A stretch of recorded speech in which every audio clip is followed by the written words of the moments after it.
RS football ഫാമിന്റെ പുതിയ വീഡിയോയിലേക്ക് എല്ലാ മനുഷ്യർക്കും സ്വാഗതം. നമ്മൾ ഇന്ന് സംസാരിക്കാൻ പോകുന്ന, ഇന്ന് രാത്രി നടക്കാൻ പോകുന്ന, ഇന്ത്യൻ സമയം 9:30 നടക്കാൻ പോകുന്ന ക്ലബ് ലോകകപ്പിലെ പ്രീ ക്വാർട്ടർ മത്സരത്തെ കുറിച്ചാണ്. എന്താണ് ഈ മത്സരത്തിന്റെ പ്രത്യേകത? എല്ലാവരും ഹൈപ്പോട് കൂടി നാളെ എല്ലാവരും കളിക്ക് വേണ്ടി കാത്തിരിക്കുകയാണ്. ഒരു സൈഡ് ചാമ്പ്യൻസ് ലീഗും ട്രിപ്പിളൊക്കെ അടിച്ചു വരുന്ന PSG വമ്പൻ ടീമായിട്ട് ഇങ്ങനെ നിൽക്കുക. മറ്റേ സൈഡ് ഹോസ്റ്റ് കൺട്രി എന്ന ഒരു കാരണം കൊണ്ട് മാത്രം ഒരു ക്ലബിന് വന്നതാണ്. ഒന്നും പ്രതീക്ഷിക്കാണ്ട് വന്നൊരു ടീം പ്രീ ക്വാർട്ടറിലേക്ക് 2 സമനിലയും 1 വിജയം. യൂറോപ്യൻ ചാമ്പ്യന്മാരായ പോർട്ടോയെ പരാജയപ്പെടുത്തിയിട്ട് അവർ ബാക്കി 2 കളി സമനില നേടിക്കഴിഞ്ഞിട്ട് പ്രീ ക്വാർട്ടറിൽ വരാണ്. അപ്പോഴും ട്വിസ്റ്റായിരുന്നു. ബോട്ടഫോഗായിരുന്നു ശരിക്കും ഇന്റർ മിയാമിക്ക് വരേണ്ടതിരുന്നു. പക്ഷെ 2ാം സ്ഥാനക്കാരായിട്ടാണ് ഗ്രൂപ്പിൽ അവർ യോഗ്യത നേടിയത്. അപ്പോൾ PSG എതിരാളികൾ എതിരാളികളായതോടുകൂടി തന്നെ ഒരു 100-99% PSG തന്നെയാണ് ഇപ്പൊ എല്ലാവരും കൽപ്പിക്കുന്നത് വിജയം. അതും നല്ല ലീഡാണ്. ചില 10 ഗോൾ 8 ഗോൾ 5 ഗോൾ എന്നൊക്കെ ഫേസ്ബുക്കിൽ ഇങ്ങനെ ട്രോളുകളും കാര്യങ്ങളൊക്കെ നടന്നുകൊണ്ടിരിക്കുകയാണ്. പക്ഷെ ഒരു കാര്യം മനസ്സിലാക്കാനുണ്ട്. ഇന്റർ മിയാമിയുടെ കപ്പിത്താൻ മിശിഹ ലയണൽ മെസ്സി എന്ന് പറയുന്ന 38-കാരൻ അവിടെ ഉണ്ട്. അത് മാത്രം നോക്കുന്നത് നല്ലതായിരിക്കും. നാളെ വിധി എന്തോ ആയിക്കോട്ടെ, ചിലപ്പോ 3-4 ഗോളിൽ തോൽക്കായിരിക്കും. പക്ഷെ മെസ്സി അവിടെ ഉണ്ട് 90 മിനിറ്റ്. അത് തന്നെയാണ് ഇന്റർ മിയാമിക്കും മെസ്സി ഫാൻസിനും ഉള്ള ഊർജം എന്ന് പറയുന്ന കാര്യം, അല്ലെ? ബോട്ടഫോഗയ്ക്ക് PSG തോൽപ്പിക്കാന്നുണ്ടെങ്കിൽ ഇന്റർ മിയാമിക്ക് എന്തുകൊണ്ട് ആയിക്കൂടാ? അതൊരു ചോദ്യമല്ലേ? അതും മെസ്സി അടങ്ങുന്ന ജോഡി ആൽബയും ബുസ്കറ്റ്സും സുവാരസും അടങ്ങുന്ന ഒരു വയസ്സൻ പടയൊക്കെയാണ് സമ്മതിച്ചത്. പക്ഷെ അവര് ഒട്ടും പ്രതീക്ഷിക്കാതെയാണ് പ്രീ ക്വാർട്ടറിലേക്ക് എത്തുന്നത്. നാളെ എങ്ങാനും ഒരു ഗോളിനോ എങ്ങാനും വിജയിച്ച് കയറുകയാണെങ്കിൽ അതൊരു ചരിത്രം തന്നെ ആയിരിക്കും. തീർച്ചയായിട്ടും നാളെ എല്ലാവരും പറയുന്ന പോലെ 1% മാത്രമേ ഉള്ളൂ. ആ 1% മതി PSG തോൽപ്പിക്കാൻ ഇന്റർ മിയാമിക്ക്. മെസ്സി നാളെ ഗ്രൗണ്ടിൽ മെസ്സിയുടെ ദിവസമായിരുന്നെങ്കിൽ നാളെ എന്താണെന്ന് സംഭവിക്കാന്ന് കണ്ടറിയാം. PSG ഫുൾ മിഡ്ഫീൽഡ് ആയിക്കോട്ടെ, ഡിഫൻസ് ആയിക്കോട്ടെ, ഗോൾ കീപ്പർ വൈസ് എല്ലാ രീതിക്കും കട്ട ഫോമിലാണ്. ഇന്റർ മിയാമിക്ക് എന്ന് പറയാൻ അത്ര വലിയതൊന്നുമില്ല. മെസ്സി ഒരു ഫാക്റ്റാണ്. അതിന് കഴിഞ്ഞ പിന്നെ ഇന്റർ മിയാമിയുടെ ഗോൾ കീപ്പറാണ്. ബാക്കിയൊക്കെ ഇതുവരെയുള്ള കളികളിലൊക്കെ അത്യാവശ്യം നല്ല രീതിക്ക് കളിച്ചത്. നാളെ ഇന്റർ മിയാമി ഒരു ടീമായിട്ട് കളിക്കുകയാണെങ്കിൽ, മെസ്സിക്ക് ഫോമിന്റെ ഏറ്റവും അവസാനം എത്താൻ കഴിയുകയാണെങ്കിൽ നാളെ PSG നാളെ വേർക്കും. അതിൽ യാതൊരു സംശയമില്ല. തീർച്ചയായിട്ടും നാളെ കളി കണ്ടതിൽ അറിയാം. എന്താന്ന് പറഞ്ഞാല് ഈ PSG-യും മെസ്സിയും തമ്മിലുള്ള ഒരു പ്രശ്നം എന്ന് പറഞ്ഞാല്, ബാഴ്സലോണയിൽ കരാർ പുതുക്കാൻ പറ്റാതെ ഇരിക്കുന്ന സമയത്ത് നമ്മളൊക്കെ പ്രതീക്ഷ ലയണൽ മെസ്സി ബാഴ്സയിൽ തന്നെയാണ് കരിയർ അവസാനിക്കാന്ന് വിചാരിച്ച സമയത്തായിരുന്നു പെട്ടെന്ന് ഈ ബാഴ്സയുടെ ഫിനാൻഷ്യൽ ക്രൈസിസ് കാരണം ബാഴ്സയിൽ ലയണൽ മെസ്സിക്ക് റിന്യൂ ചെയ്യാൻ പറ്റാത്തൊരവസരത്തിൽ PSG-യിലേക്ക് ഷെയ്ക്ക് കുടിച്ചിട്ട് പെട്ടെന്ന് PSG-യിലേക്ക് പോകും. അവിടെ നെയ്മർ ഉള്ളുന്ന ഒരു കാരണം കൊണ്ട് കൂടിയാണ് അവിടെ എത്തുന്നത്. പക്ഷെ അവിടെ പോയിട്ട് മെസ്സിക്ക് അത്ര സുഖകരമായ സീസൺ എന്നായിരുന്നില്ല. അവിടെയുള്ള ലീഗ് കിരീടങ്ങളും എല്ലാം നേടിയിട്ടുണ്ട്. പക്ഷെ ചാമ്പ്യൻസ് ലീഗ് അവർക്ക് ചാമ്പ്യൻസ് ലീഗ് ആയിരുന്നു വേണ്ടത്. അവിടെ എംബാപ്പയും നെയ്മറും മെസ്സി എല്ലാം ഉണ്ടായിട്ട് അവർക്ക് ചാമ്പ്യൻസ് ലീഗ് സ്വന്തമാക്കാൻ പറ്റിയില്ല. അപ്പോൾ അത് കാരണം കുറെ കാണികൾ കൂകലും കാര്യങ്ങളും പ്രശ്നങ്ങളൊക്കെ അവിടെ ഉണ്ടായിരുന്നു. അപ്പോൾ മെസ്സി ഒട്ടും അവിടെ ഹാപ്പി ആയിരുന്നില്ല. അതിനുശേഷം ലോകകപ്പ് സ്വന്തമാക്കിയിട്ട് മെസ്സി പാരീസിലേക്ക് തിരിച്ചു വരുന്നുണ്ട്.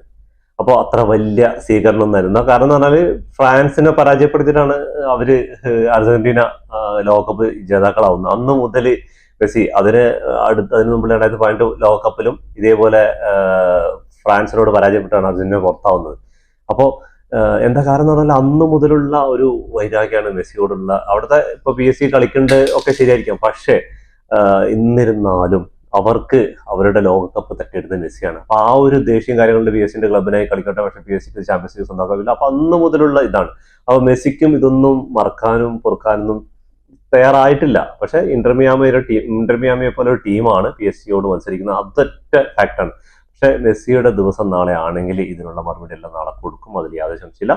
നിങ്ങൾ എന്താണ് ഇതിൽ കോൾ പൊസിഷൻ, ആരാണ് ജയിക്കും? ഇന്റർ മിയാമി ജയിക്കും, PSG ജയിക്കും? നിങ്ങൾ എന്തായാലും കമന്റ് ബോക്സിൽ രേഖപ്പെടുത്തുക. എത്ര ഗോളിന് ജയിക്കും, ആര് ജയിക്കും എന്നുള്ളത് കമന്റ് ബോക്സിൽ രേഖപ്പെടുത്തുക. പിന്നെ അപ്പോൾ ഗ്രൂപ്പ് ഘട്ടത്തിൽ പാൽമരസത്തിനെ സമനിലയിൽ, അതേപോലെ അൽ അഹലിനെ സമനിലയിലാണ് ഇന്റർ മിയാമി പിരിഞ്ഞത്. അതേപോലെ പോർട്ടോയെ, യൂറോപ്യൻ വമ്പന്മാരായ പോർട്ടോയെ പരാജയപ്പെടുത്തിയിട്ട് അങ്ങനെയാണ് 5 പോയിന്റുമായിട്ടാണ് യോഗ്യത റൗണ്ടിൽ 2ാം സ്ഥാനക്കാരായിട്ട് പ്രീ ക്വാർട്ടറിലേക്ക് വരുന്നത്.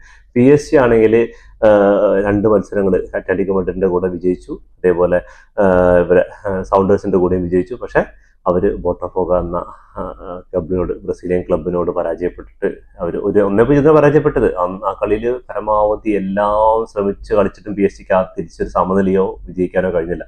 സമനില ഒരു ബോട്ടഫോഗയ്ക്കെതിരെ അതൊക്കെ നാളെ സംഭവിക്കാം. നാളെ എന്തായിരിക്കും നാളെ ഇന്റർ മിയാമിയുടെ മസ്കരാനോ നയിക്കുന്ന ഇന്റർ മിയാമിയുടെ ആൾ കോച്ചായിട്ട് ഇപ്പോൾ അത്യാവശ്യം നല്ല രീതിക്ക് ഇപ്പോൾ കളി നടന്നുകൊണ്ടിരിക്കുന്ന ഇപ്പോൾ ഈ ഒരു ഗ്രൂപ്പ് സ്റ്റേജിലൊക്കെ. അപ്പോൾ എന്തായിരിക്കും നാളത്തെ ആളുടെ പ്ലാനിങ്? ഡിഫെൻസീവായി കളിക്കുമോ? എനിക്ക് തോന്നുന്നു ഡിഫെൻസീവായി കളിച്ചാൽ ആത്മഹത്യപരമാണെന്ന് തന്നെയാണ് എൻ്റേത്.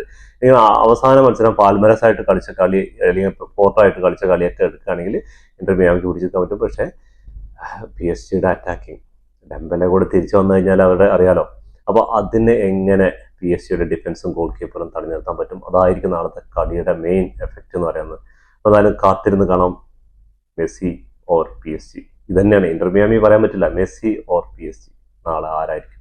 പക്ഷെ ഇതും ജയിച്ച് PSG എങ്ങാനും പരാജയപ്പെടുകയാണെങ്കിൽ അതൊരു ചരിത്രം തന്നെയായിരിക്കും ഇന്റർ മിയാമിയെയും MSLനെയും സംബന്ധിച്ചിടത്തോളം.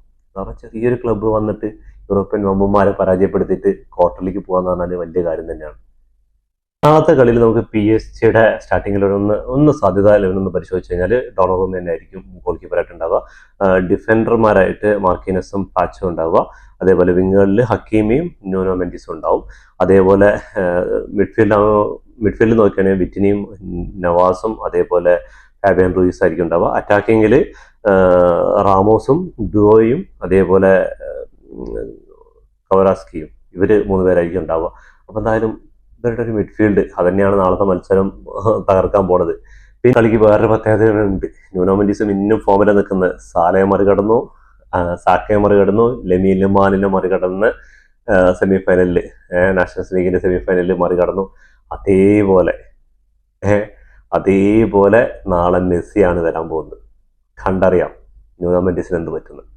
അപ്പോൾ തീർച്ചയായിട്ടും നമുക്ക് പാരീസിന്റെ ലെവൽ കഴിഞ്ഞു. നമുക്ക് ഇനി ഇന്റർ മിയാമിയുടെ സാധ്യത എനിക്ക് തോന്നാലോ.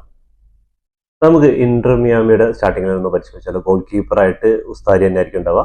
അതേപോലെ ഡിഫൻഡർമാരായിട്ട് ഫാൽക്കണും ഫ്രൈയും ഉണ്ടാവുക, ഇവർ രണ്ടാണ്. അപ്പോൾ വിങ്ങുകളിൽ നോക്കുകയാണെങ്കിൽ മാർസലോയും അലനും ആയിരിക്കും കളിക്കുക. അതേപോലെ മിഡ്ഫീൽഡ് അവർ 4ആയിട്ടാണ്. ബുസ്കറ്റ്സും ബെഞ്ചയും ടഡിയോയും അതേപോലെ ടെലാസ്കോ, ഇവർ 4 പേരെ കളിക്കുക. അറ്റാക്കിങ്ങിൽ ലൂയിസ് സുവാരസും ലയണൽ മെസ്സി അടങ്ങുന്ന 2 പേരായിരിക്കും അറ്റാക്കിങ്ങിൽ വരിക. അപ്പോൾ കണ്ടറിയണം നാളെ എന്തൊക്കെ സംഭവിക്കുകയാണ്. തീർച്ചയായിട്ടും ഫുട്ബോൾ ലോകത്ത് പുതിയ വിശേഷങ്ങളുമായി വീണ്ടും കാണുന്നവരെ ഈ വീഡിയോ ഇഷ്ടപ്പെട്ടാൽ ലൈക്ക് ചെയ്യുക, ഷെയർ ചെയ്യുക, സബ്സ്ക്രൈബ് ബട്ടൺ അടുത്തുള്ള ബെല്ലൈക്കൺ ഒന്ന് ക്ലിക്ക് ചെയ്യുക. ഞങ്ങളുടെ പുതിയ വീഡിയോ നോട്ടിഫിക്കേഷൻ എത്തിച്ചതായിരിക്കും.